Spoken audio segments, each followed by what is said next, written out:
Charging.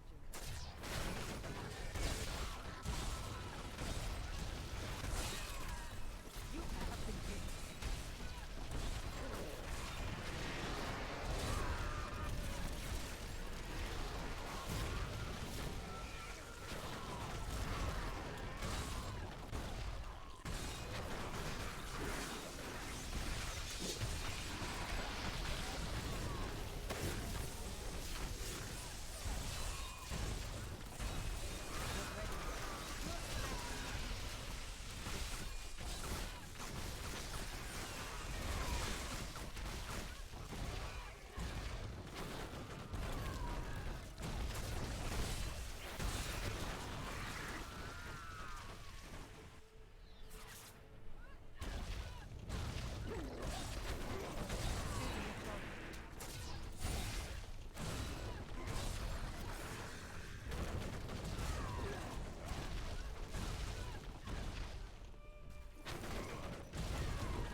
Let's see what happens. Don't That forget, is too expensive. luck always changes.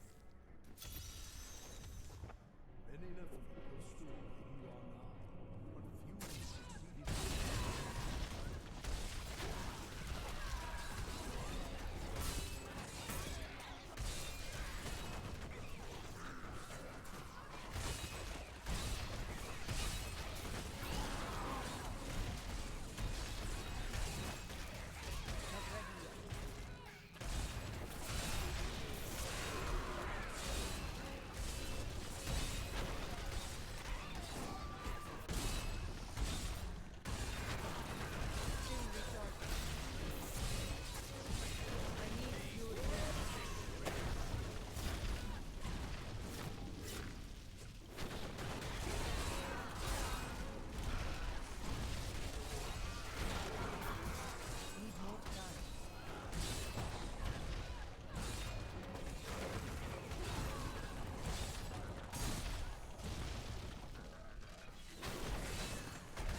I need to go back.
In this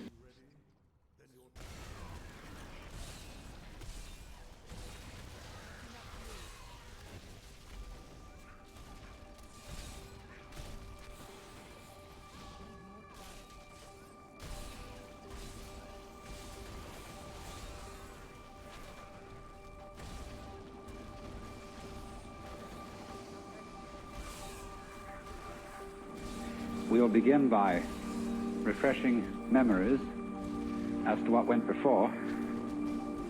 In discussing the theme of the Joker, I have been talking about a point of view, the Joker's point of view, from which not only our social institutions, but also all the formations of the natural world are seen as games.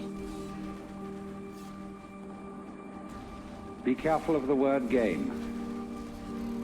It doesn't mean as trivialities, because when we say it's just a game, this often means it is just trivial. There can be important games, as when we play the piano or musical instruments. We are not necessarily doing something frivolous, but we are playing. And there is something in the nature of all play that is not serious, but at the same time may be sincere. And I tried to give you the picture of the multiplicity of natural forms on the one hand, and of human social institutions, and all the things that we do and consider important and busy ourselves with as human beings. I tried to give you the point of view from which these can be seen as games, as things being done, as it were, simply for themselves, and not for some ulterior motive. And therefore, these games are in a way best played when they are played as games. Although it's really all right for people to take them seriously, except that they are a little bit deprived. They're missing something. And so when the Joker sees a person taking his life seriously and regarding himself as extremely important, there is something a little bit funny about it, and he is inclined to get the giggles. And it's all he knows, that the very intensity of seriousness with which the individuals concerned are taking these games will be a kind of foil for the subsequent bursting into laughter when he sees that it wasn't serious after all. You see that? You might say there are these classes of people. There are the very far out people and the very far in people. Now, ordinarily we say someone's very far out when they are oddballs, when they are exceedingly unconventional. But I want you to turn the picture round and look as a conventional person. Look at a square as a person who's very far out. That is to say, he is so involved in the seriousness of the game he is playing that he is lost. He doesn't know where he started from, and he thinks he's there. But he's completely lost, because he is actually under the cover of his assurance, of his status, of his position in society. He's really a very anxious person. I said a lot yesterday about the way in which our society shows anxiety because it cannot permit the existence of people who don't belong. And it cannot really permit the criticism of laughter. It cannot permit the presence of the old-fashioned court jester. Because these people are so far out. They're so involved, and from a certain standpoint, you see, from the Joker's standpoint, he doesn't condemn such people. He rather congratulates them on their heroism for getting so lost and involved. But to keep the far-out people from going quite insane, there have to be far-in people. And the far-in people are those who keep contact with the original goings-on behind the scenes. They are like the prompter in the theater, where there are the actors out on the stage, relying on their memories, etc., and they're supposed to get completely involved in the play. But there's a concealed prompter with the script in front of him. And he is the connection of the actor on the stage with the green room behind the stage. And you see in this dramatic analogy of the universe,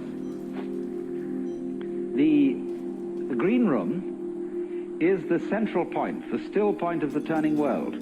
The green room is how God is when he's back home, not involved in all these games, and takes off the mask. See, on the Hindu theory that everybody is a mask of God. Like a wonderful line in one of Chesterton's poems. And now a great thing in the street seems any human nod, where move in strange democracy the million masks of God. The million masks of the Joker, because the Joker is the player, the trick player, who plays ultimately the great trick on himself. So really, there can be no resentment about this. Nobody to blame, nobody to turn around to in the end and say, you bastard, you did this to me. Because it's always you who are ultimately responsible. So, this prompter, you see, keeps the actor on the stage in touch with the green room. And so there are certain people in the world who might be a kind of a priesthood sometimes, although priesthoods are apt to become corrupt and square. But a kind of people in the know. There always has to be somebody around in the know, so that, as it were, the wheel of society and of existence, the wheel of the squirrel cage, the wheel of the rat race, can have an axle firmly planted. And at the center then there have to be the far-in people. So this is the domain of jokers. Now, having developed that side of the joker, the person who sees through the social institutions as games, I went on in the second session to discuss another aspect of the joker as the sly man, in comparison with the monk, the fakir, and the yogi, who undertake, all those three, undertake in certain different ways disciplines which have the intent of releasing them from their karma. The individual, in other words, challenges his involvement, his attachments, his limitations, his finitude, and endeavors to overcome it. But in each of these three cases, the individual involved stirs up an immense opposition, because he serves notice upon the devil, or shall we say upon his karmic creditors, that he is about to leave town. And so all the creditors come rushing to the door. All his past sins catch up with him. And the devil lays his temptations in the way all the more thoroughly. So that the sly man is the one who, when he is going to leave town, does so instantaneously without any prior announcement. And so in this way there is, shall we say, a cunning manner of becoming a Buddha. And that is to become one instantly, without any preparation or warning whatsoever. This is why Zen is called the sudden school, and why Satori is a sudden awakening.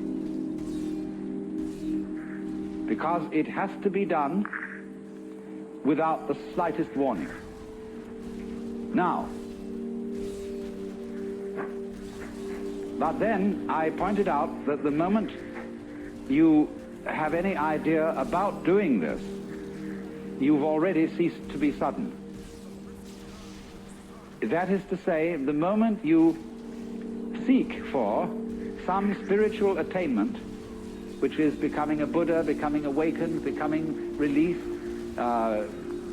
getting in there, you've already served notice upon your creditors.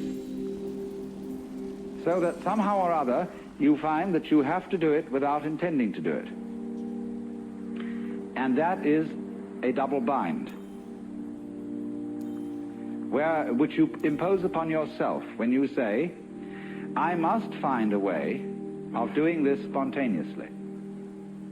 That's the old basic double bind. You must be spontaneous. You are commanded, or you command yourself to do something which is acceptable only if it happens spontaneously. Then you think about that and say, well, what a fix that is. Here am I saying, I must be surprised, and I'm going to lay plans to surprise myself. So by going through this, you discover naturally that can't be done. You can't surprise yourself on purpose. Yet that's what you have to do. So what about it? You come to a state of total paralysis. You're stuck.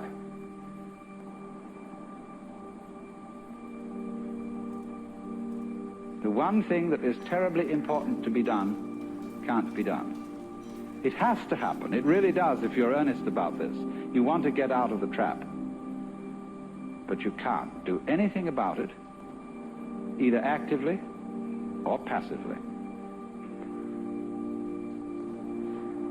But then as you begin to see what you are doing all the time, you notice a very odd fact, which is that you can't help being spontaneous. If I say to you, good morning, and you say good morning, what is that? Did you plan this answer? Did you make preparations to grow your hair? Do you make decisions about having blue eyes? You see, about breathing? Is this all planned? About beating your heart? And what about your thinking? Even if it's very blocked thinking, even if you feel from a certain point of view that you're all mixed up, what is going on anyway? You see, you can't stop it. It's like trying to, we were discussing the Gurdjieff thing yesterday, the self-remembering exercise, the attempt to live completely in the present. Well, that's not only a Gurdjieff idea, that's a very ancient yoga and Buddhist discipline, to be completely here and now. But of course, as you pursue this, you discover you can't do it, because you couldn't even, know when to go shopping unless you made plans and started thinking about the future. You couldn't move. But then you discover, you see, that in the long run, there's nothing to think about except the here and now. There really isn't anything else. Because even when you make plans for the future and you remember the past, you're doing it all in the present. Your memory is a present activity. There's no way of not being self-remembering and having presence of mind. So when you discover that, there's nothing left to you but to have a good laugh.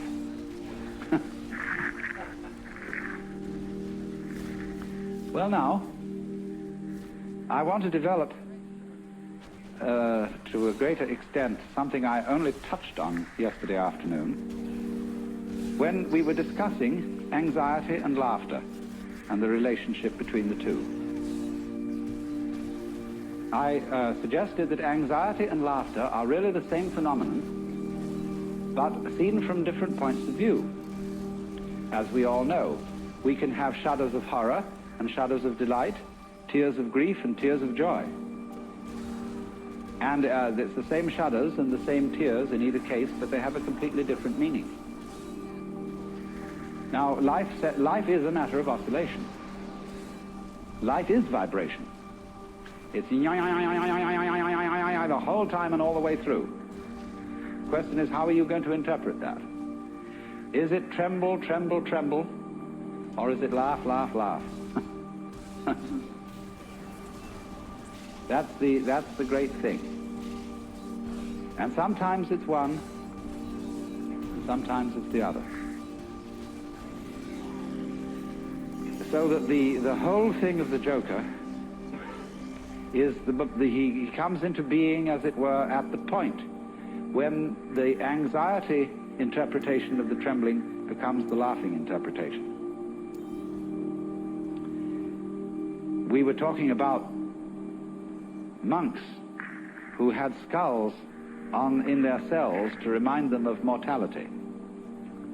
And we think a grim thing. The skull is a grim thing. But Chesterton had the poem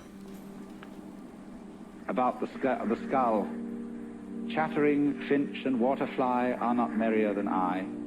Here among the flowers I lie, laughing everlastingly. No, I may not tell the best. Surely, friends, I might have guessed death was but the good king's jest. It was hid so carefully. So you can see the skull not as a grim thing, but as a laughing thing. It's all that's left of a human being. And all the surface is peeled off, and nothing but this beautiful bone remains. It laughs.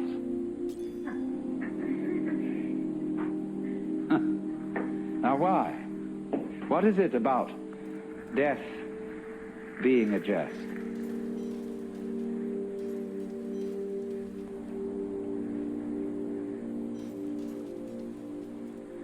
We discussed the problem of the zebra. You remember? Whether a zebra is a yellow horse with black stripes or a black horse with yellow stripes. And of course, you can see it either way. And you can argue till all is blue about which side is right. And let's suppose that a black horse is a horse of ill omen, even though striped with yellow. And a yellow horse, a horse of joy and good omen, even though striped with black. This is our eternal problem. We are in the state of egocentric consciousness, firmly convinced that death is a threat. We are so convinced of this, even though individuals may say, well, I'm not really afraid of death. What I'm afraid of is dying in an unpleasant way. Nevertheless, since almost all moralists and people concerned with ethics seem to agree, whatever their differences of opinion, that survival is a good thing. In some sense, if not survival in this body, even the most, the people who would rather be dead than red, firmly believe that that is true because they believe there is a hereafter, where they can go and where they can be rewarded for the courageous stand against evil which they have taken. You see? So that's still some kind of insistence on the value of survival. And we all cling to this idea of survival with tremendous passion. But we have been fooled, because survival is an important ideal only so long as you have bothering you the bugbear of death, that the world might stop altogether, and that your death, so far as you are concerned, is curtained forever. And that is really the bogey. You see, that's all very well to rationalize and say, no, it's not death I'm afraid of, it's the pains of death. But if you think about it deeply, there are several stages in thinking about it deeply. The first stage is the real horrors of endless night, of the futility, of the whole conception that one's own life or indeed the whole life of the cosmos, might be nothing but a flash, and beyond that, nothing. Nothing, nothing, in all directions. When, for example, we think of the physicist's idea that the universe is running down, that all energy is seeking a stable state. Supposing, for example, to give an illustration of what they mean, I have a jar of black pepper and a jar of salt, and I pour them together into another jar, and I can see the white salt and the black pepper fairly well delineated. Then I start shaking the jar, and slowly, slowly, slowly the black and the white disappear into a gray. That can never be sorted out again into black and white. In this sort of way, as things go on, the universe, they say, it tends to attain a stable state, to run down, run down, run down, until that's the end. And nobody knows how it could possibly start all over again. But I always say, and I feel it in a sort of funny, intuitive way, that what happened once can happen again. If this world started at some time, supposing there was a colossal explosion which set all these galaxies flying out, then what existed before that explosion must surely have been something like the stable state to which we shall run down in the end. And if it went bang once, there's absolutely no reason why it shouldn't go bang again. I suppose there are temperaments in logic. I have a temperament whereby I just cannot, it seems to me absolutely basic that what happened once can happen again. But there are other people who so cherish the unique that they can conceive the idea of something like existence happening only once. But you see, something that happens only once doesn't happen at all. What happens if a given sound consists of only one vibration? What is the up crest of a wave apart from the down crest? Can you conceive that? That's the same koan as what is the sound of one hand.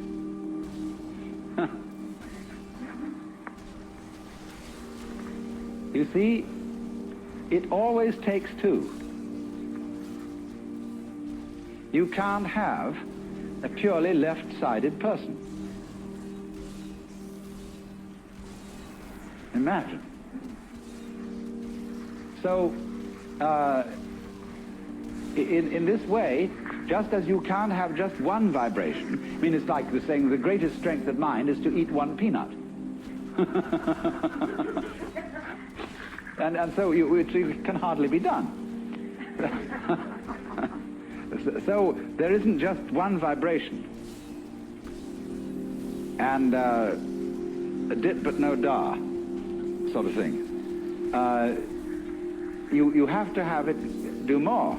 So in just the same way, when you magnify this principle, there isn't just one cosmos, or one big explosion that starts and stops. All stopping implies starting. Someone just wrote to me, we haven't parted because we never met.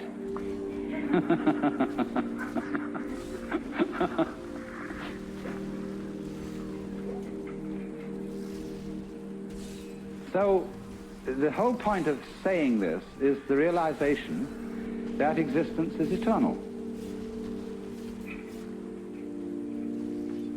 The going out of existence implies the coming in.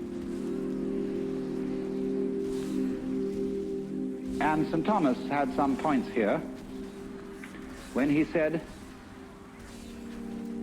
there could never have been a time when there was not being, because if there had been a time when there was nothing in nothing to produce something.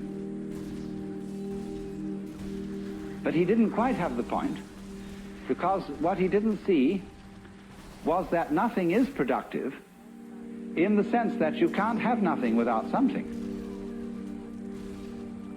They go together. And all this thing is an argument again about whether the zebra is yellow striped black or black striped yellow. And what we see is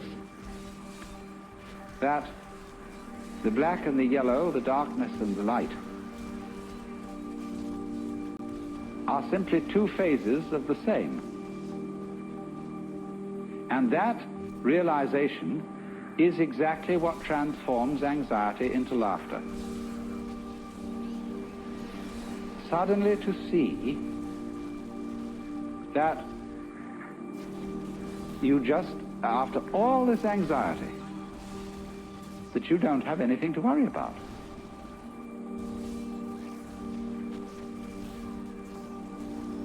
Now, that doesn't mean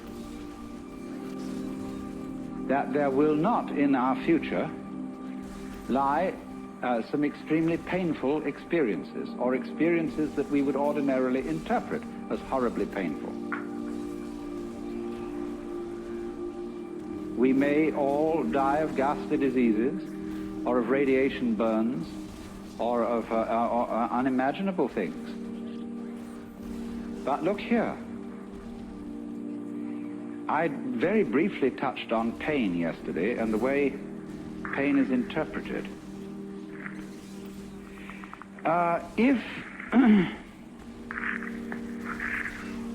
If you interpret pain as something that is destroying you and is going in the direction of total death, then it's very serious indeed. And it's perfectly terrifying.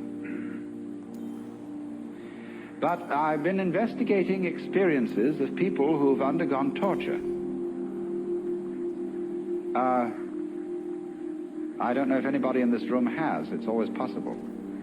But, and then if so, you can correct me. But the worst part of torture is the beginning. When, of course, you're full of all your illusions and all your fears about black and white and the terror that black may win. But it's said that as torture proceeds, it slowly changes the state of mind of the victim to a kind of drunken, masochistic giving in to the torture, so that it becomes something that he cooperates with. And that if the torturer notices this, he knows he's through and has to kill him. So, in other words, there is a point at which pain becomes an experience without having a negative interpretation put upon it. Becomes, in other words, converted into ecstasy.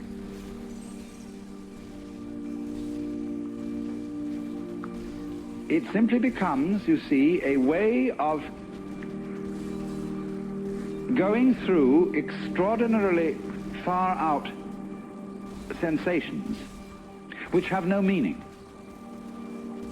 If they have meaning, the meaning of threat, the meaning of death looming at the end, and you know this is the tearing apart and the destruction of you, then you see it is absolutely horrendous. But if it has no meaning at all, just transpose yourself into another dimension to illustrate it, because what the dimension I'm talking about is a very tough one.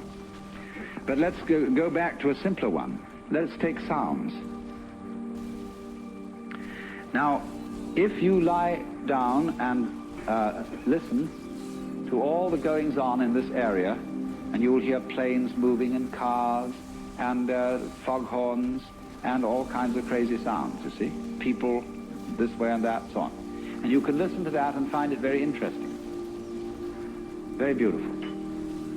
But if someone were to do what John Cage does and put you in a concert hall with the expectation of hearing music, and by having a purely silent playing of the piano, compel you instead to listen to all the sounds going on around you, you would be shocked and feel that some kind of a avant-garde hoax had been perpetrated. You see, it depends on the set, on the way you approach the experience. Now, you can listen to sounds that are ordinarily considered unpleasant in a totally unprejudiced way. You can listen to discordant musical noises and find them extremely interesting if you listen carefully enough.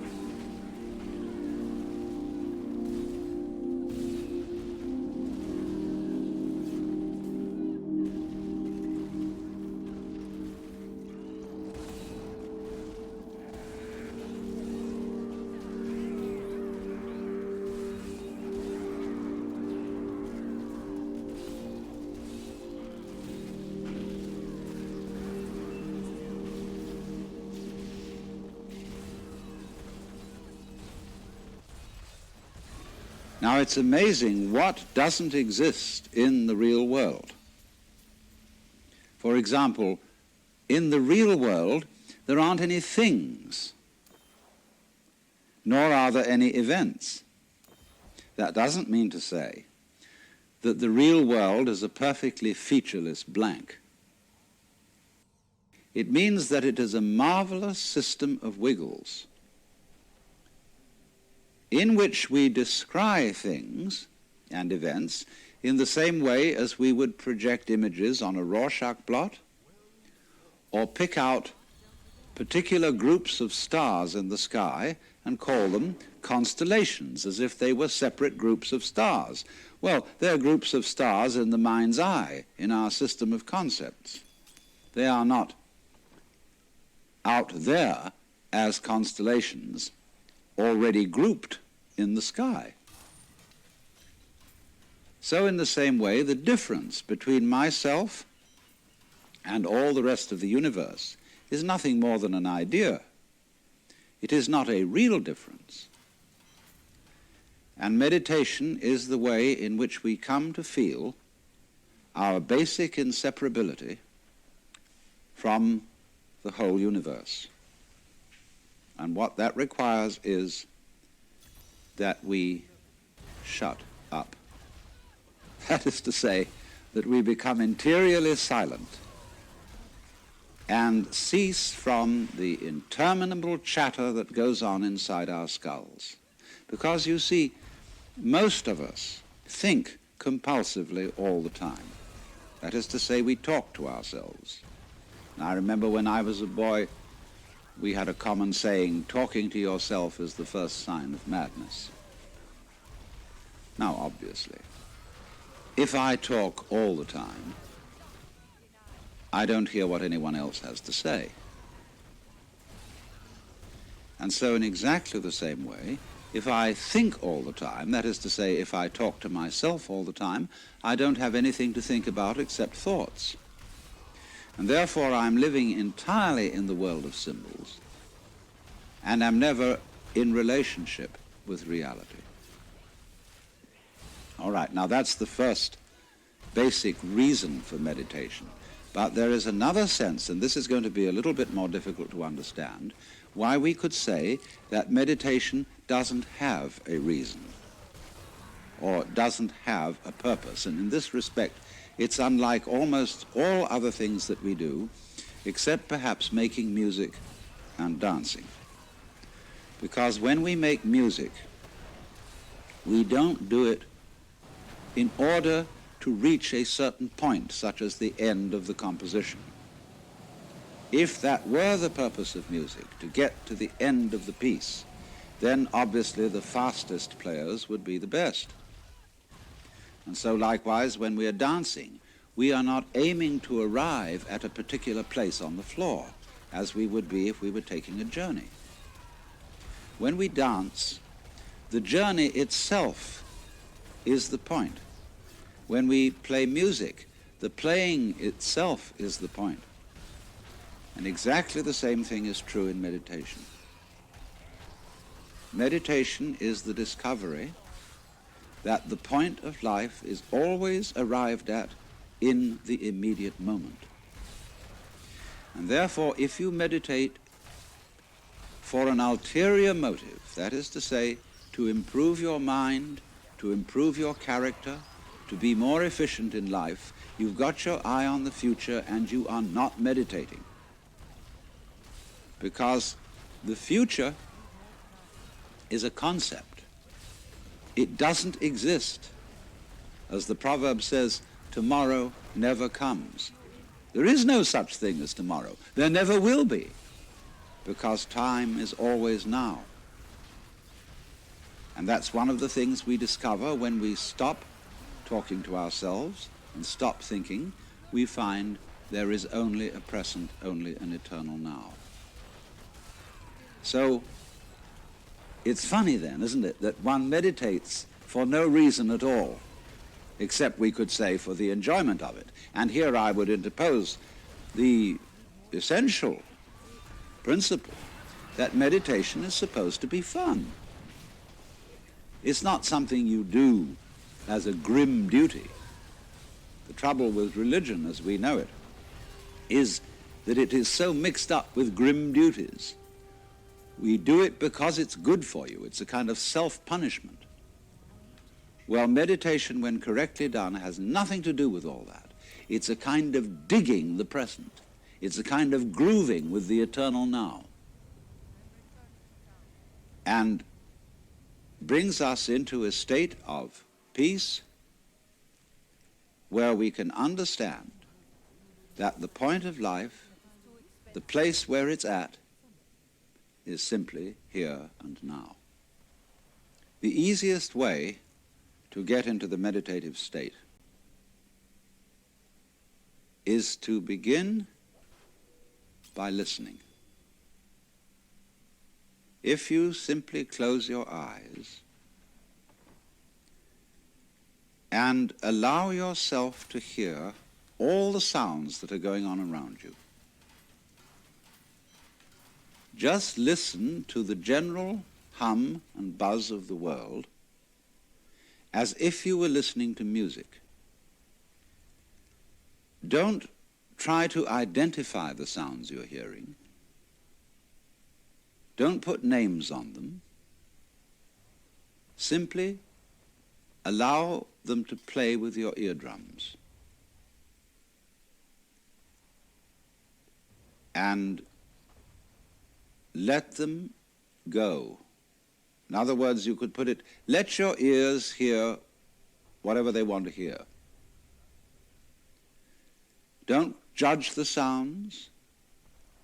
There are no, as it were, proper sounds or improper sounds, and it doesn't matter if somebody coughs or sneezes or drops something. It's all just sound.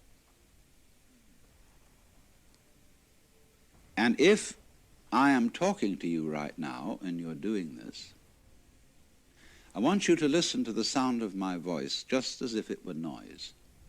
Don't try to make any sense out of what I'm saying, because your brain will take care of that automatically. You don't have to try to understand anything. Just listen to the sound. As you pursue that experiment, you will very naturally find that you can't help naming sounds, identifying them, that you will go on thinking, that is to say, talking to yourself inside your head automatically. But it's important that you don't try to repress those thoughts by forcing them out of your mind, because that will have precisely the same effect as if you were trying to smooth rough water with a flat iron. You're just going to disturb it all the more. What you do is this.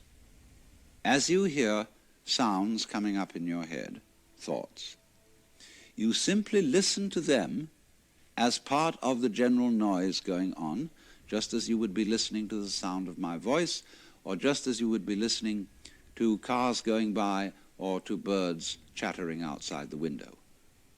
So look at your own thoughts as just noises. And soon you will find that the so-called outside world and the so-called inside world come together. They are a happening.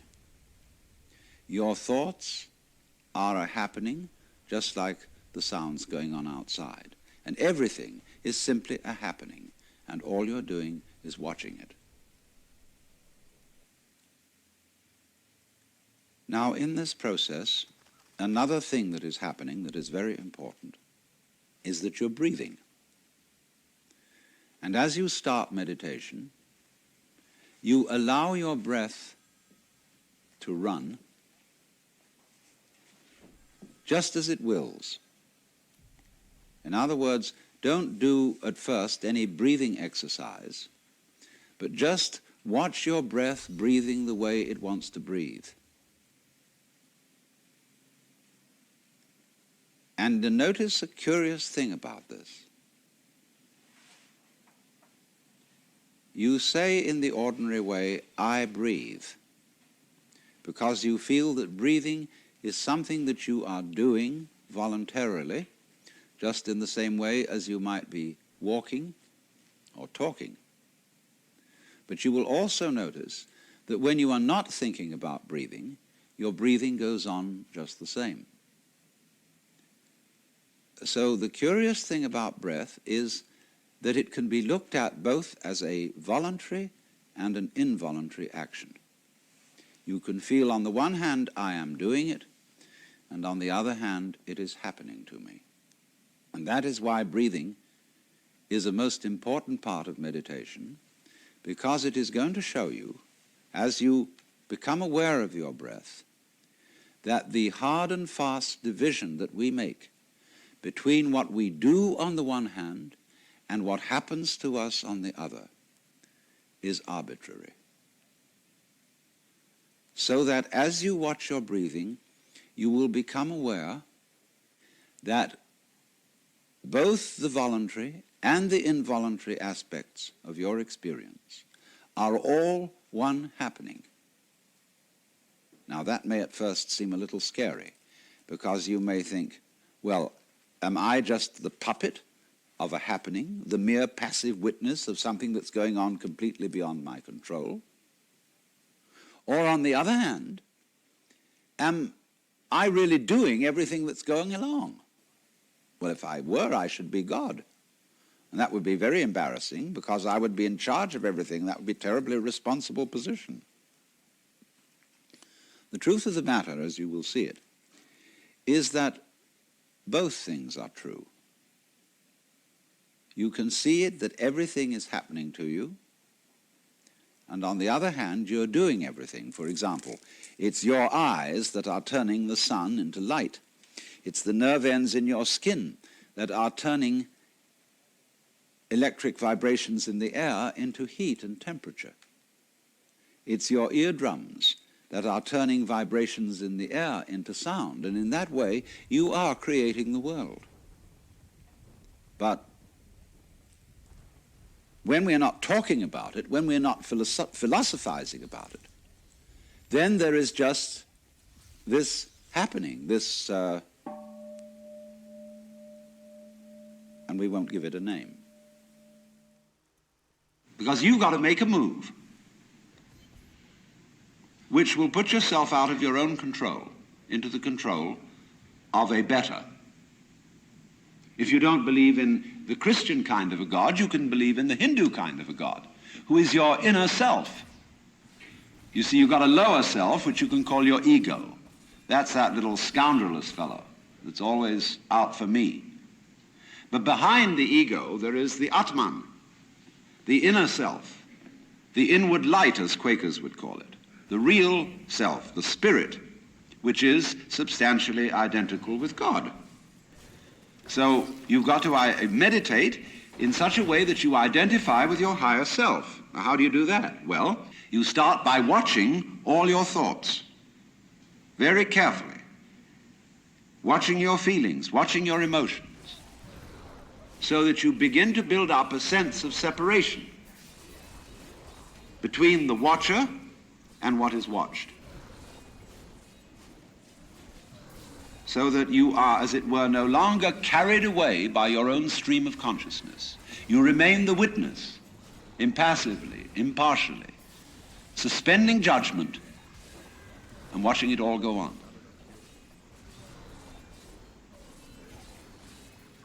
That seems to be something like progress. At least you're taking an objective view of what is going on. You are beginning to be in a position to control it, but just wait a minute. Who is this self behind the self, the watching self? Can you watch that one? It's interesting if you do, because you find out, of course, that this is just as the problem of grace is nothing more than a transposition of the first problem. How am I to be unselfish? By my own power. It becomes how am I to get grace by my own power. So in the same way we find that the watching self or the observing self behind all our thoughts and feelings is itself a thought. That is to say, when the police enter a house in which there are thieves, the thieves go up from the ground floor to the first floor. When the police arrive on the first floor, the thieves have gone up to the second, and so to the third, and finally out to the roof. And so when the ego is about to be unmasked, it immediately identifies with the higher self. It goes up a level. Because the religious game is simply a refined and highbrow version of the ordinary game. How can I outwit me? How can I one-up me? So, if I find, for example, that in the quest for pleasure, the ordinary pleasures of the world, food, sex, power, possessions, all this becomes a drag. And I think, no, it isn't there. So I go in for the arts, literature, poetry, music. And I absorb myself in those pleasures. And after a while, they aren't the answer. So I go to psychoanalysis, you see. And then I found out that's not the answer. I go to religion. But I'm still seeking what I was seeking when I wanted candy bars. I want to get that goodie. Only I see now that, of course, it's not going to be a material goodie. All material goodies fall apart. But maybe there's a spiritual goodie that's not going to fall apart. But in that quest, the quest is not different from the quest for the candy bar. Same old story, only you've refined the candy bar and made it abstract and holy and blessed and so on. So it is with the higher self. The higher self's your old ego. And you sure hope it is eternal, indestructible and all-wise. But then the great problem is how to get that higher self working. How does it make any difference to what you do and what you think? I know all kinds of people who've got this higher self going, practicing their yoga, but they're just like ordinary people, sometimes a little worse. And they can fool themselves. They can say, for example, well, my point of view in religion is very liberal. I believe that all religions have divine revelation in them, but I don't understand the way you people fight about it. You fight and say that we Jehovah's Witnesses have the real religion. Others say, well, we Roman Catholics have it. And the Muslims say, no, it is in the Quran, and this is the right way. And somebody else gets up, and he may be a rather highbrow Catholic, and say, well, God has given the Spirit through all the traditions, but ours is the most refined and mature. And then somebody comes along and says, well, as I said, they're all equally revelations of the divine. And in seeing this, of course, I'm much more tolerant than you are. You see how that game is going to work? See, I could take this position. Supposing you regard me as some sort of a guru, and you know how gurus hate each other. They're always putting each other down. And I could say, well, I don't put other gurus down. See, that outwits all of them. See, we're always doing that. We're always finding a way to be one up. And via the most incredibly subtle means. So you see that, you see? And you say, I realize I'm always doing that. Now tell me, how do I not do that? I say, why do you want to know?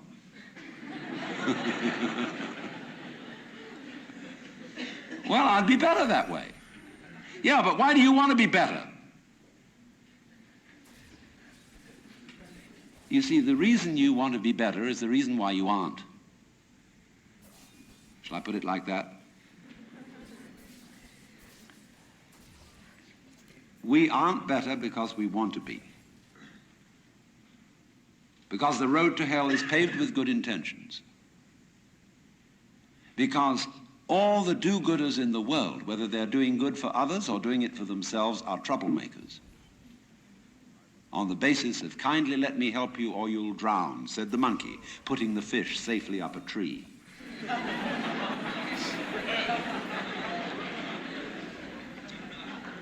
We white Anglo-Saxon Protestants, British, German, American, have been on a rampage for the past 100 or more years to improve the world. We have given the benefits of our culture, our religion, our technology to everybody, except perhaps the Australian Aborigines.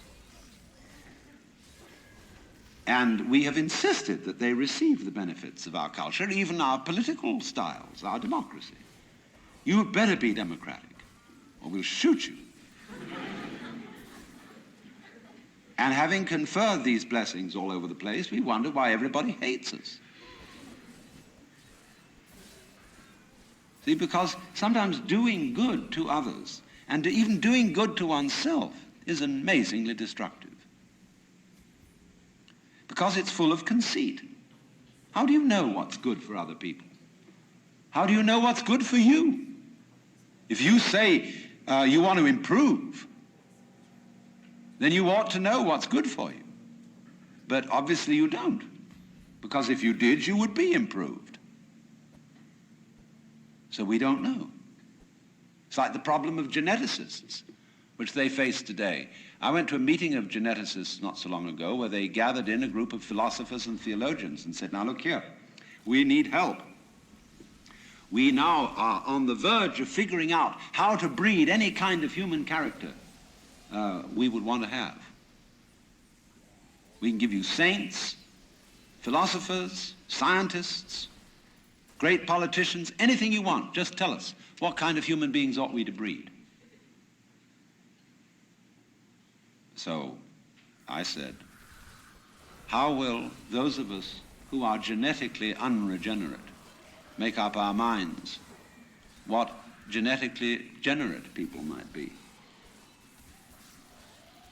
Because I'm afraid very much that our selection of virtues may not work. It may be like, for example, this new kind of high-yield grain which is made and which is becoming ecologically destructive. When we interfere with the processes of nature and breed efficient plants and efficient animals, there's always some way in which we have to pay for it. And I can well see that eugenically produced human beings might be dreadful. We could have a plague of virtuous people. Do you realize that? Any animal considered in itself is virtuous. It does its thing, but in crowds they're awful. Like a crowd of ants or locusts on the rampage. They're all perfectly good animals, but there's just too much. I could imagine a perfectly pestiferous mass of 1 million saints. So I said to these people, look, there's the only thing you can do. Just be sure that a vast variety of human beings is maintained. Don't, please, breed us down to a few excellent types. Excellent for what? We never know how circumstances are going to change and how our need for different kinds of people changes. At one time, we may need very individualistic and aggressive people. At another time, we may need very cooperative, team-working people. At another time, we may need people who are full of interest in dexterous manipulation of the external world. At another time, we may need people who explore into their own psychology and are introspective. There is no knowing, but the more varieties and the more skills we have, obviously, the better.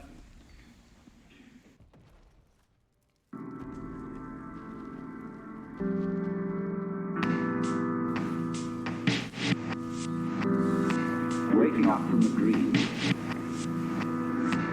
going round and round and round.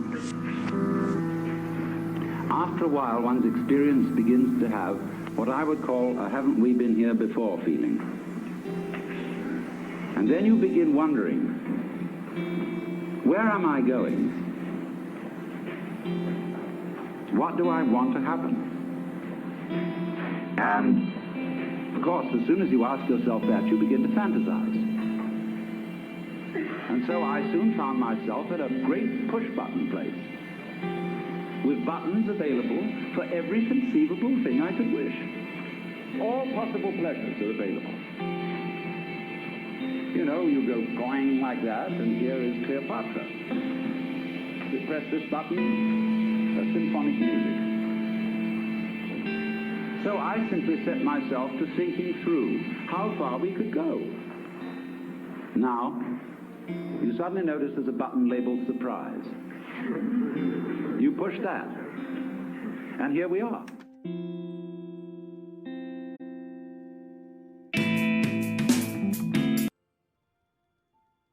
So, if I may start by insulting your intelligence with what is called the most elementary lesson.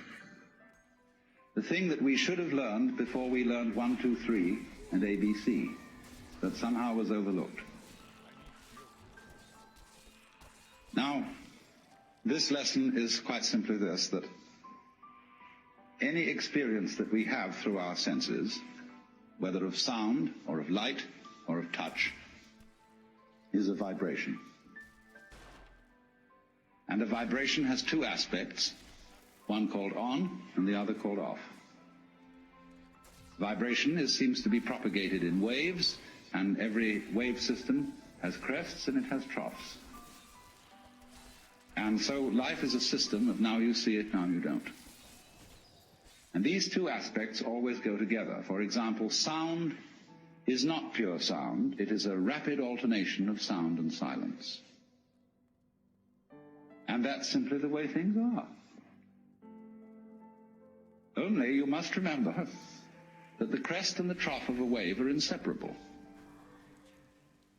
Nobody ever saw crests without troughs or troughs without crests, just as you don't encounter in life people with fronts but no backs. Just as you don't encounter a coin that has heads but no tails.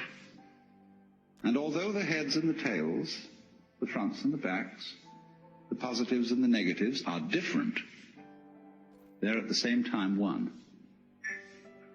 And one has to get used fundamentally to the notion that different things can be inseparable. That what is explicitly two can at the same time be implicitly one. If you forget that, very funny things happen. If therefore we forget, you see, that black and white are inseparable, and that existence is constituted equivalently by being and non-being, then we get scared. And we have to play a game called, uh-oh, black might win. And once we get into the fear that black, the negative side, might win, we are compelled to play the game, but white must win. And from that start all our troubles. Because you see, the human awareness is a very odd mechanism. That is to say, we have as a species specialized in a certain kind of awareness, which we call conscious attention. And by this we have the faculty of examining the details of life very closely. We can restrict our gaze, and it corresponds somewhat to the peripheral field, the central field of vision in the eyes. We have central vision, we have peripheral vision. Central vision is that which we use for reading, for all sorts of close work, and it's like using a spotlight, whereas peripheral vision is more like using a floodlight. Now, civilization and civilized human beings, for maybe 5,000 years, maybe much longer, have learned to specialize in concentrated attention. Even if a person's attention span is short, he is, as it were, wavering his spotlight over many fields. The price which we pay for specialization in conscious attention is ignorance of everything outside its field. I would rather say ignorance than ignorance, because if you concentrate on a figure, you tend to ignore the background. You tend, therefore, to see the world in a disintegrated aspect. You take separate things and events seriously, imagining that these really do exist, when actually they have the same kind of existence as an individual's interpretation of a Rorschach blot. They're what you make out of it. In fact, our physical world is a system of inseparable differences. Everything exists with everything else. But we contrive not to notice that, because what we notice is what is noteworthy. And we notice it in terms of notations. Numbers, words, images. What is notable, noteworthy, notated, noticed, is what appears to us to be significant, and the rest is ignored as insignificant. And as a result of that, we select from the total input that goes to our senses only a very small fraction. And this causes us to believe that we are separate beings, isolated by the boundary of the epidermis from the rest of the world. You see, this is also the mechanism involved in not noticing that black and white go together. Not noticing that every inside has an outside, and that the inside, what's inside, goes on inside your skin, is inseparable from what goes on outside your skin. You see that, for example, in the science of ecology, one learns that a human being is not an organism in an environment, but is an organism-environment. That is to say, a unified field of behavior. If you describe carefully the behavior of any organism, you cannot do so without at the same time describing the behavior of the environment. And by that you know that you've got a new entity of study. The organism is not the puppet of the environment, being pushed around by it.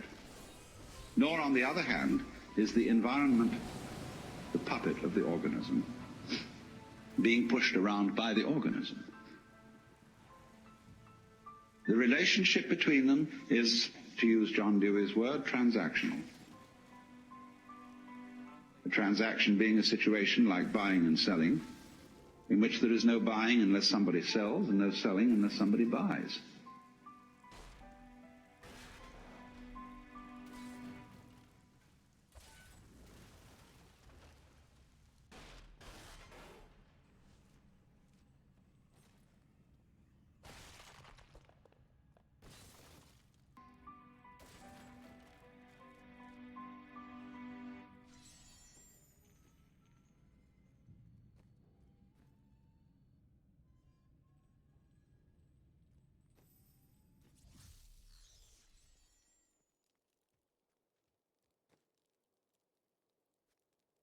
This now moment in which I'm talking and you're listening is eternity.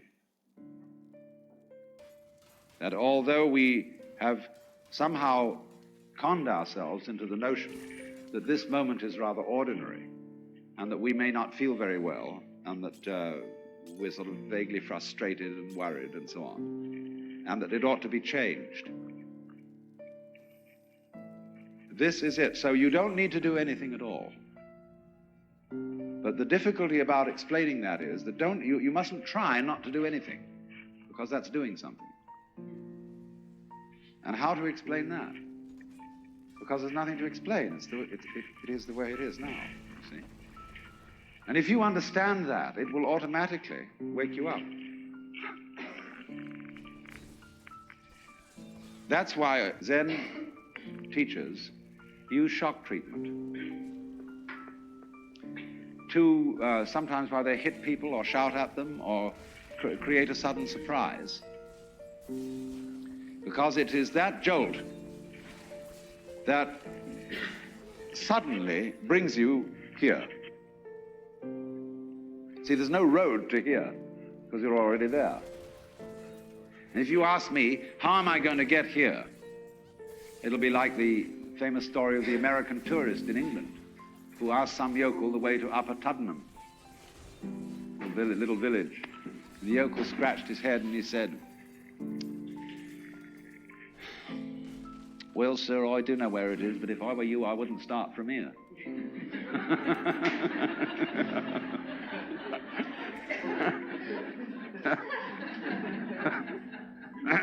So you see, when you ask, how do I attain the knowledge of God?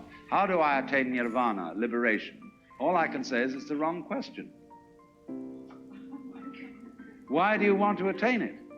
Because the very fact that you're wanting to attain it is the only thing that prevents you from getting there. You already have it. But of course, it's up to you. It's your privilege to pretend that you don't. That's your game. That's your life game. That's what makes you think you're an ego.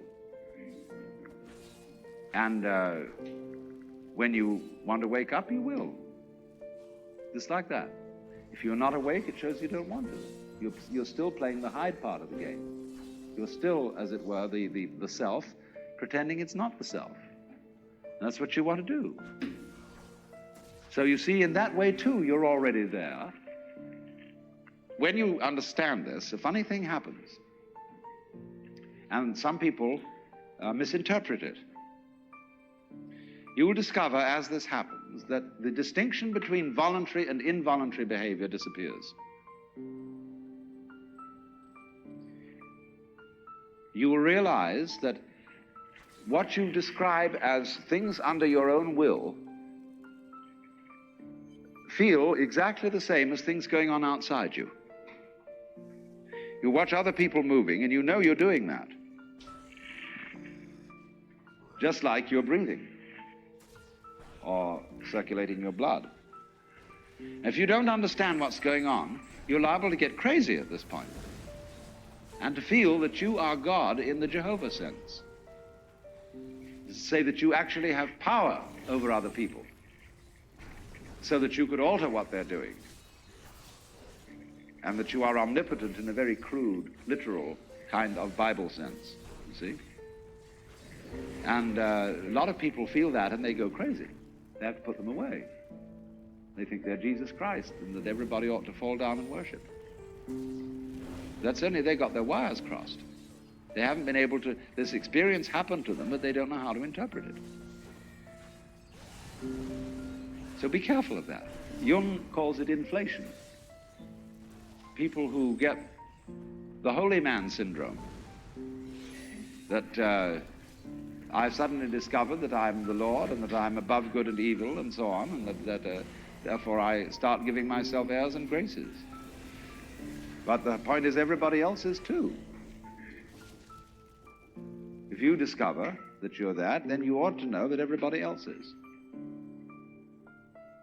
Well, for example, let's see how in other ways you might realize this. Most people think when they open their eyes and look around that what they are seeing is outside. It seems, doesn't it, that you are behind your eyes, and that behind the eyes there is a blank. You can't see at all. Turn around and you see something else in front of you. But behind the eyes there seems to be something that has no color. It isn't dark, it isn't light, it's just, it's there from a tactile standpoint. You can feel it with your fingers, although you don't get inside it. But what is that behind your eyes, you see? Well, actually, when you look out there and see all these people and things sitting around, that's how it feels inside your head. The color of this room is back here in the nervous system, where the optical nerves are at the back of the head. It's in there. It's what you're experiencing. What you see out here is a neurological experience. Now, if that hits you, and you feel sensuously that that's so, you may think that then therefore, the external world is all inside my skull. But you've got to correct that with the thought that your skull is also in the external world. So you suddenly begin to feel, well, wow, what a kind of a situation is this? It's inside me, and I'm inside it, and it's inside me, and I'm inside it. But that's the way it is. This is what you could call transaction, rather than interaction, between the individual and the world. Just like, for example, in buying and selling, there cannot be an act of buying unless there's simultaneously an act of selling, and vice versa. So the relationship between the organism and the environment is transactional. The environment grows the organism, and in turn, the organism creates the environment. The organism turns the sun into light, but it requires there to be an environment containing a sun for there to be an organism at all. And the answer to it is simply, they're all one process.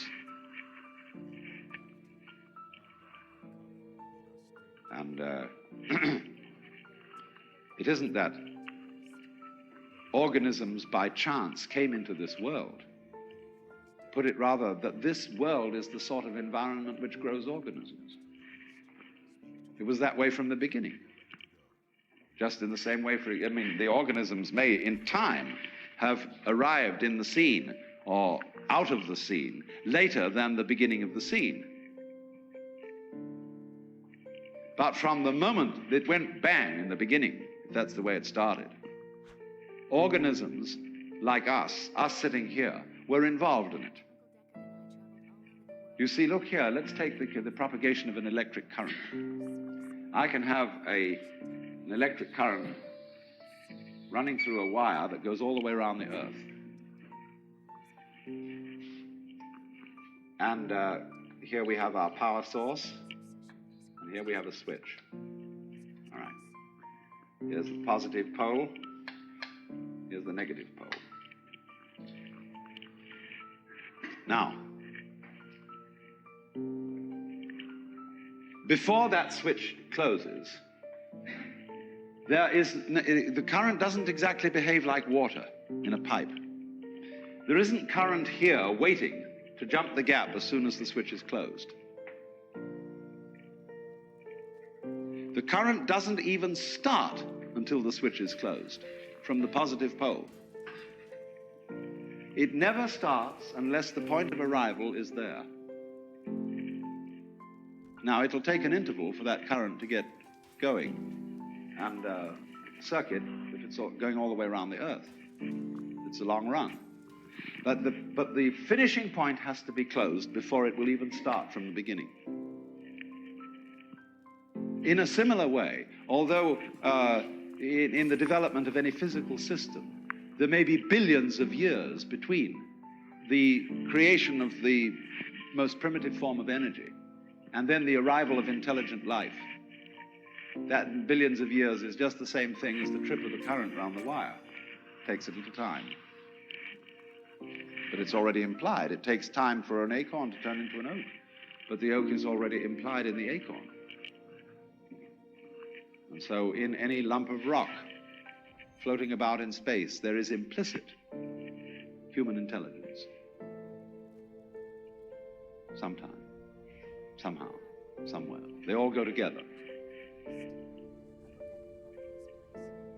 So don't differentiate yourself and stand off against this and say, I am a living organism in a world made of a lot of dead junk, rocks and stuff. It all goes together. Those rocks are just as much you as your fingernails. You need rocks. What are you going to stand on? What I think, awakening really involves is a re-examination of our common sense. We've got all sorts of ideas built into us which seem unquestioned, obvious, and our speech reflects them. The commonest phrases. Face the facts, as if they were outside you. As if life was something you simply encountered as a foreigner. Face the facts.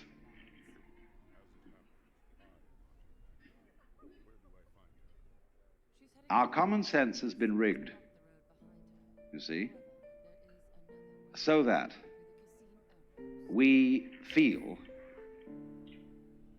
strangers and aliens in this world. And this is terribly plausible, simply because it's what we're used to. That's the only reason. But when you really start questioning this, say, is that the way I have to assume life is? I know everybody does, but does that make it true? It doesn't necessarily. It ain't necessarily so. And so then as you question this basic assumption that underlies our culture, you find you get a new kind of common sense. It becomes absolutely obvious to you that you are continuous with the universe. For example, people used to believe that the people who lived in the Antipodes would fall off. And that was scary. But then when somebody sailed around the world, and we all got used to it, and now we travel around in jet planes and everything, we have no problem about feeling that the Earth is globular. None whatever. We got used to it. So in the same way, Einstein's relativity theories, the curvature of the propagation of light, that began to bother people when Einstein started talking like that. But now we're all used to it. Well, in a few years, it will be a matter of common sense to very many people that they're one with the universe. It'll be so simple.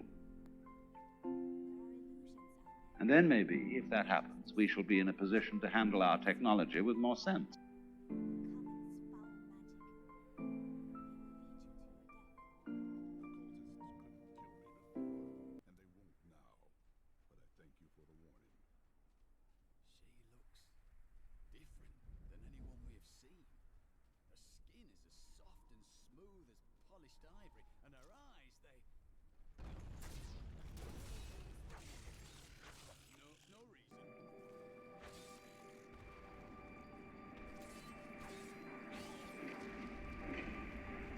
Now, I'm sure that most of you know the old story about the astronaut. who went far out into space and was asked on his return whether he had been to heaven and seen God. And he said yes. And so they said to him, well, what about God? And he said, she is black. And although this is a very well-known and well-worn story, it is very profound. Because, I tell you, I knew a monk who started out in life as pretty much of an agnostic or an atheist. And then he began to read Henri Bergson, the French philosopher who proclaimed the vital force, the élan vital, and so on. And the more he read into this kind of philosophy, the more he saw that these people were really talking about God. And I've read a great deal of theological reasoning about the existence of God, and they all start out on this line. If you are intelligent and reasonable, you cannot be the product of a mechanical and meaningless universe. Figs do not grow on thistles. Grapes do not grow on thorns. And therefore, you, as an expression of the universe, as an aperture through which the universe is observing itself, cannot be a mere fluke. Because if this world peoples, as a tree brings forth fruit, then the universe itself, the energy which underlies it, what it's all about, the ground of being, as Paul Tillich called it, must be intelligent. Now, when you come to that conclusion, you must be very careful, because you may make an unwarranted jump. Namely, the jump to the conclusion that that intelligence, that marvelous designing power which produces all this, is the biblical God. Be careful. Because that God, contrary to his own commandments, is fashioned in the graven image of a paternal, authoritarian, beneficent tyrant of the ancient Near East.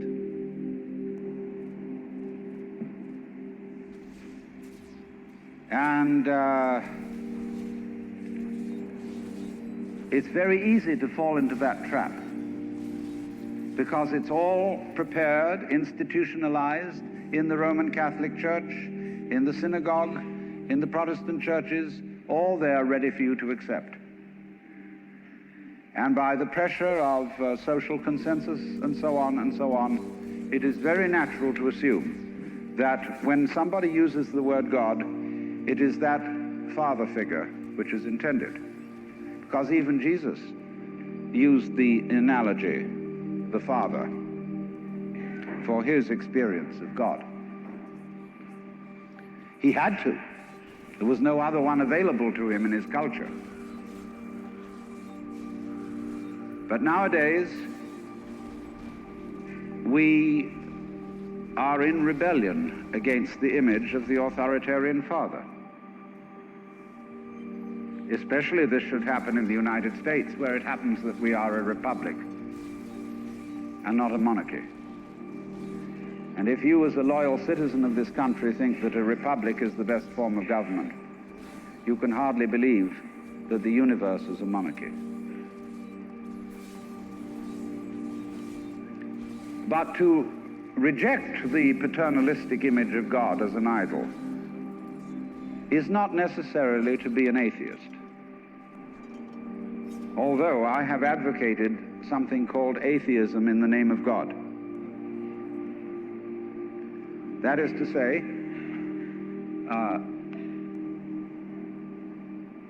an experience, a contact, a relationship with God, that is to say, with the ground of your being, that does not have to be embodied or expressed in any specific image. Now, theologians on the whole don't like that idea, because I find in my discourse with them that they want to be a little bit hard-nosed about the nature of God. They want to say that God has indeed a very specific nature.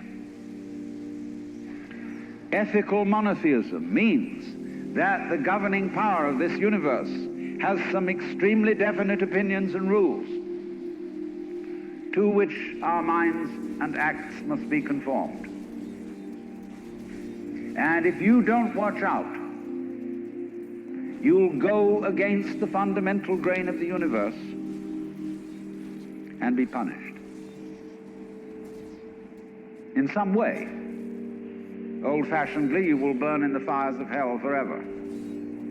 More modern-fashionedly, you will fail to be an authentic person. It's another way of talking about it. But there is this feeling, you see, that there is authority behind the world, and it's not you. It's something else. Like we say, that's something else that's far out. And therefore, this Jewish, Christian, and indeed Muslim approach makes a lot of people feel rather strange, estranged from the root and ground of being. There are a lot of people who never grow up and are always in awe of an image of grandfather. Now, I'm a grandfather. I have 5 grandchildren, and so I'm no longer in awe of grandfathers. I know I'm just as stupid as my own grandfathers were, and therefore am not about to bow down to an image of God with a long white beard. Now, naturally, of course, we intelligent people don't believe in that kind of a God, not really. I mean, we think that God is spirit, that God is very undefinable and infinite and all that kind of thing. But nevertheless, the images of God are have a far more powerful effect upon our emotions than our ideas. And when people read the Bible and sing hymns, Ancient of Days, who sittest throned in glory, immortal, invisible, God only wise, in light inaccessible, hid from our eyes, they still got that fellow up there with a beard on. It's way in the back of the emotions. And so we should think, first of all, in contrary imagery, and the contrary imagery is, she's black. Imagine instead of God the Father, God the Mother. And imagine that this is not a luminous being, blazing with light, but an unfathomable darkness, such as is portrayed in Hindu mythology by Kali, K-A-L-I, the Great Mother, who is represented in the most terrible imagery. Kali has a tongue hanging out long, drooling with blood. She has fanged teeth. She has a scimitar in one hand and a severed head in the other. And she is trampling on the body of her husband, who is Shiva. Shiva represents also, furthermore, the destructive aspect of the deities, wherein all things are dissolved so that they be reborn again. And here is this blood-sucking, terrible mother as the image of the supreme reality behind this universe. Imagine, it's the representative of the octopus, the spider, the awful the creepy crawlies at the end of the line, which we're all terrified of. Now that's a very important image, because let us suppose, just for the sake of argument, that all of you sitting here right now are feeling, well, fairly all right. I mean, you're not in hospital. You don't have the screaming memes. You have a sense you probably had dinner and are feeling pretty good.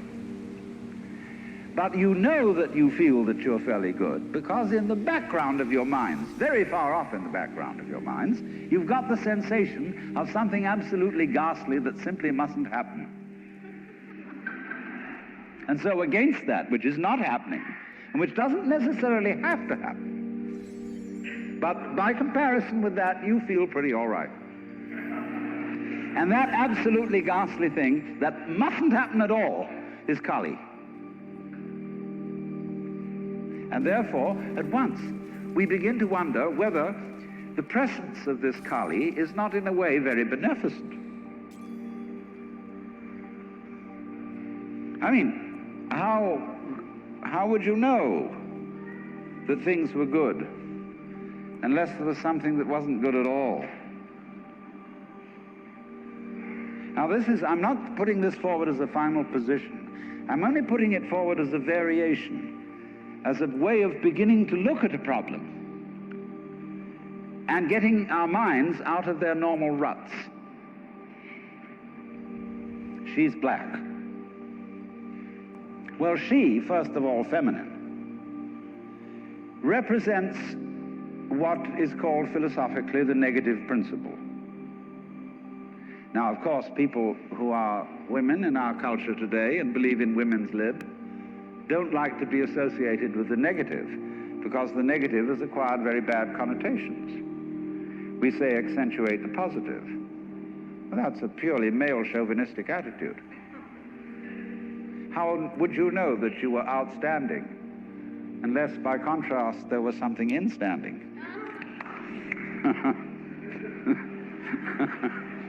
You cannot appreciate the convex without the concave.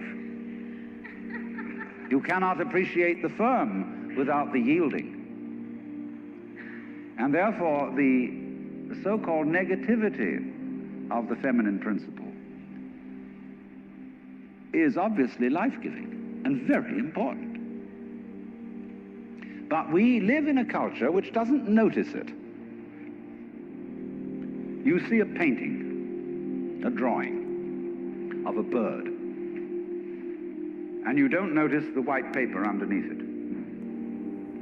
You see a printed book, and you think that what is important is the printing, and the page doesn't matter. And yet, if you reconsider the whole thing, how could there be visible printing without the page underlying it? What is called substance, that which stands underneath, underneath, stands. To be substantial is to be underlying, to be the support, to be the foundation of the world. And of course, this is the great function of the feminine, to be the substance. And therefore, the feminine is represented by space, which is, of course, black at night. But were it not for black and empty space, there would be no possibility whatsoever of seeing the stars.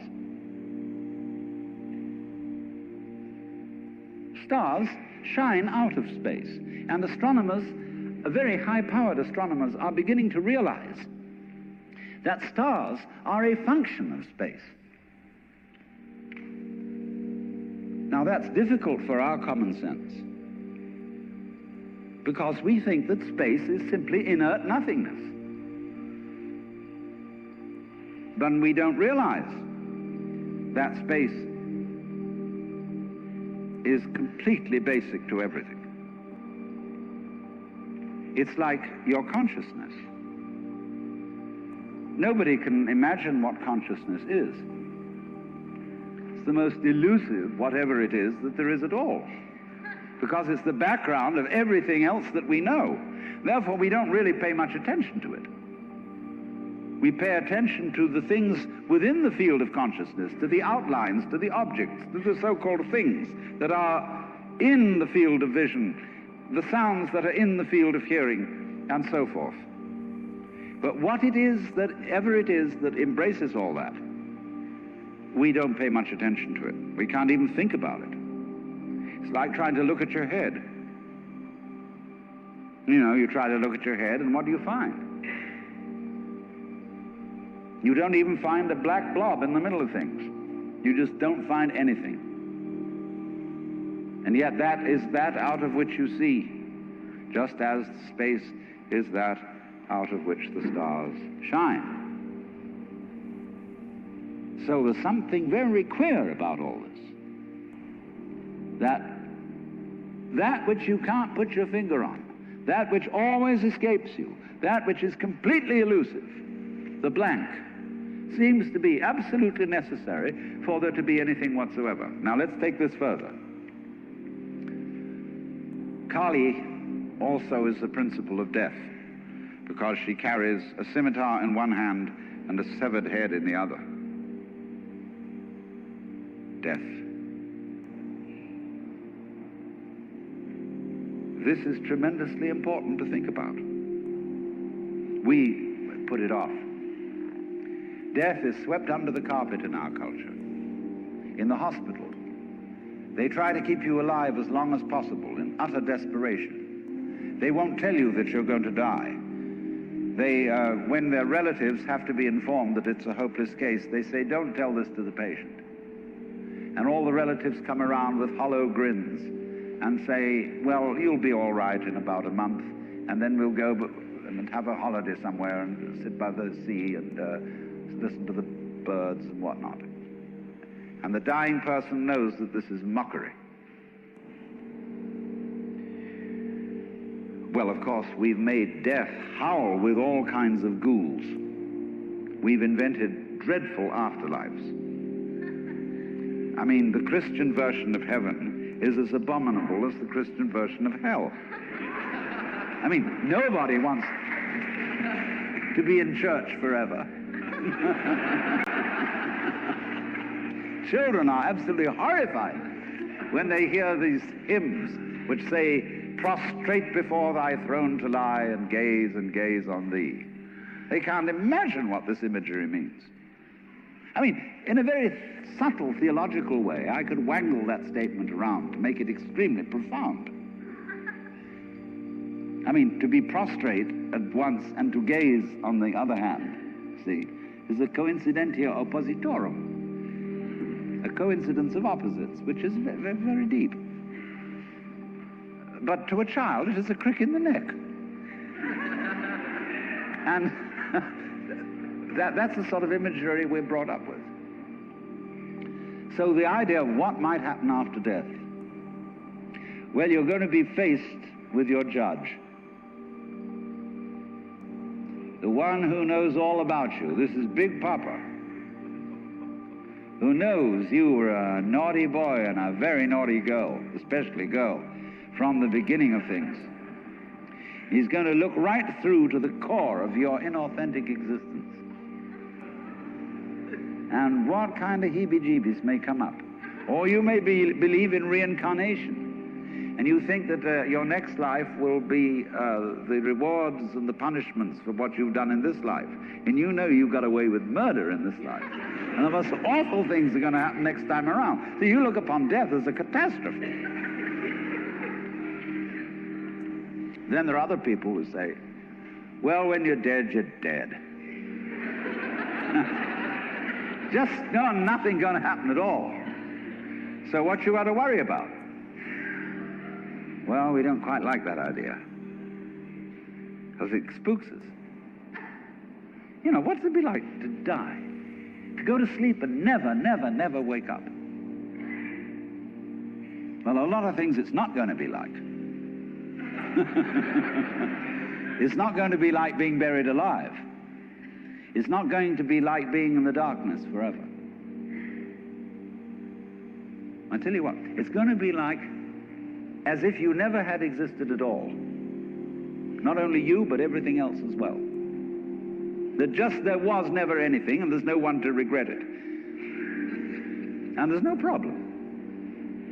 Well, think about that for a while. It's kind of a weird feeling you get when you really think about that. You really imagine it. Just to stop altogether. And you can't even call it stop, because you can't have stop without start. And there wasn't any start. There's just no thing. Well, then when you come to think of it, that's the way it was before you were born. I mean, if you go back in memory as far as you can go, you get to the same place as you go forward in your anticipation of the future as to what it's going to be like to be dead. Then you get these funny ideas that this blankness is the necessary counterpart of what we call being. Now, we all think we're alive, don't we? I mean, we're really here? That there is something called existence? You know, the existentialists, Dasein, throneless, you know, here we are. But how could you be experiencing that as a reality unless you had once been dead?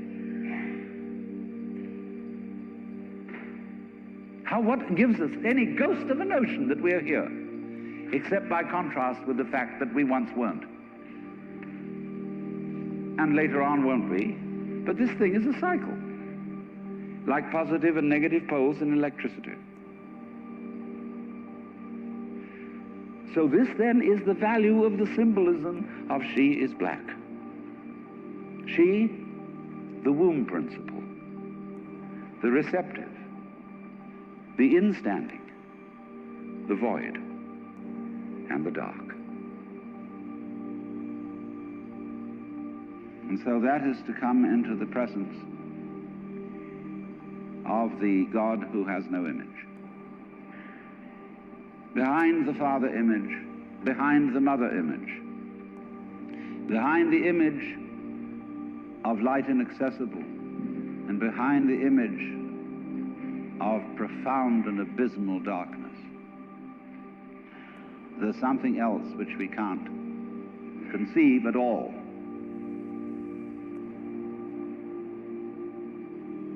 Dionysius the Areopagite called it the luminous darkness. Nagarjuna called it Shunyata, the void. Shankara called it Brahman, that which can only, of which nothing at all can be said. Neti neti, beyond all conception whatsoever. And you see, that is not atheism in the formal sense of the word. This is a profoundly religious attitude, because what it corresponds to practically is an attitude to life of total trust, of letting go. When we form images of God, they are all really exhibitions of our lack of faith, something to hold on to, something to grasp. How firm a foundation, what lies underneath us, the rock of ages, or whatever, Ein feste Burg. But when we don't grasp, we have the attitude of faith. If you let go of all the idols, you will of course discover that what this unknown is, which is the foundation of the universe, is precisely you. It's not the you think you are. No, it's not your opinion of yourself. It's not your idea or image of yourself. It's not the chronic sense of muscular strain, which we usually call I. You can't grasp it. Of course not. Why would you need to? Supposing you could, what would you do with it? And who would do what with it? You can never get at it. So there is that profound central mystery. And the attitude of faith is to stop chasing it. Stop grabbing it. Because if that happens, the most amazing things follow. But all these ideas of the spiritual, the godly, as this attitude of must, and we have been laid down the laws which we are bound to follow, all this jazz. is not the only way of being religious and of relating to the ineffable mystery that underlies ourselves and the world.